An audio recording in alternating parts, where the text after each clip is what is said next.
Last week, Megyn Kelly, who's launched her big NBC show, came down here to Austin to interview me, and they were here from 9:30 in the morning till almost 11 at night.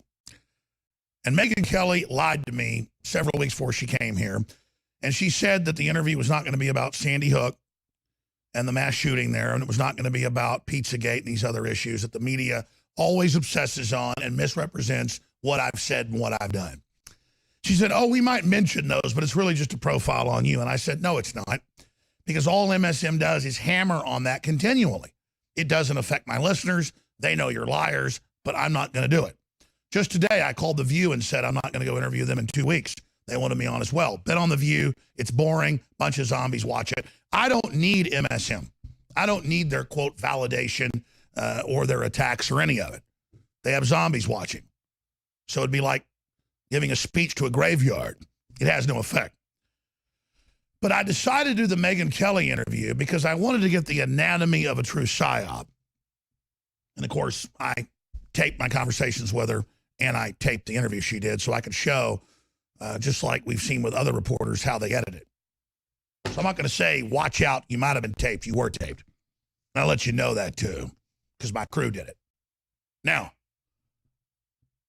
that's the anatomy of propaganda. I wanted to go inside and see what she would actually do. She's a lawyer. It was a total cross-examination. She spent almost 2 hours on Sandy Hook and a few other issues. And when I said that I believe children died there,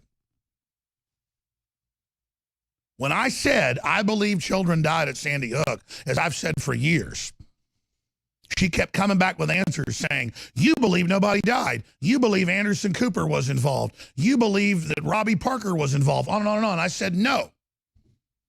I said, my listeners questioned it. I had debates with both sides, and I played devil's advocate, saying maybe none of it happened or it was all fake, just like they lied about WMDs in Iraq and had all those fake sanctions that killed over 500,000 Iraqi children. But then I said the other side of me believes those parents I've seen on TV, and real mass shootings do happen, so it probably did happen. But why is Anderson Cooper on a green screen when he claims he's there? Off air, she's like, oh yeah, we fake locations all the time. That's known. It's not saying they were involved in it. So what they do is they clip and they misrepresent. Last year, I shot a video and I said my final statement on Sandy Hook. The video's on YouTube. It's on Facebook. It's on Infowars.com. And in there, I break down the fact that the public doesn't believe the media and what happened because the media has been caught lying so much and has a 6% approval rating. But that I tend to believe people did die there, that they were just using PR teams to go in to exacerbate it and hype it up to get the maximum effect, to blame the American people and to blame gun owners for what happened. But they'll never put out my real statement. They will never show the full spectrum of it. They only take out of context because I have a wide form broadcast. And I told her, I said, listen, they use this out of context to be hurtful. I told her on the phone and in person to people that have lost children in real tragedies. And I said, if you want to bring up Sandy Hook, we're going to bring up the 500,000 dead Iraqis when the Clintons expanded the sanctions and that Madeleine Albright admitted killed 500,000 kids. We're going to play that clip in a moment. She said it on NBC and CBS.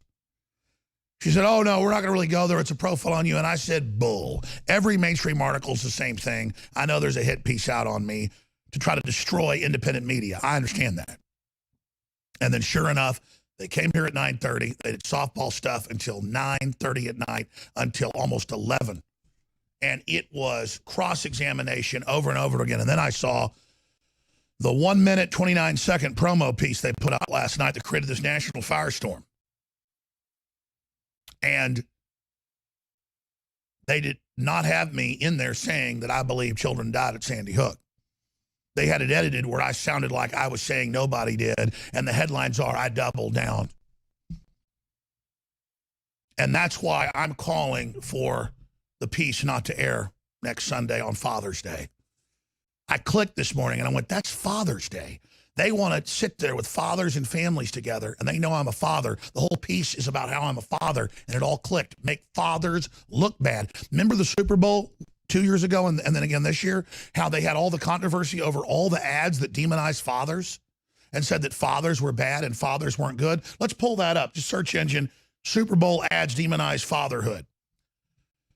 And it clicked. I went, oh my gosh, they want to drive a wedge with a guy that looks like a classic American father, but lit from the bottom like a Halloween, deal with light under my face. It looks scary. And then sit there and edit, because she kept saying, over and over again, things that I didn't say were out of context.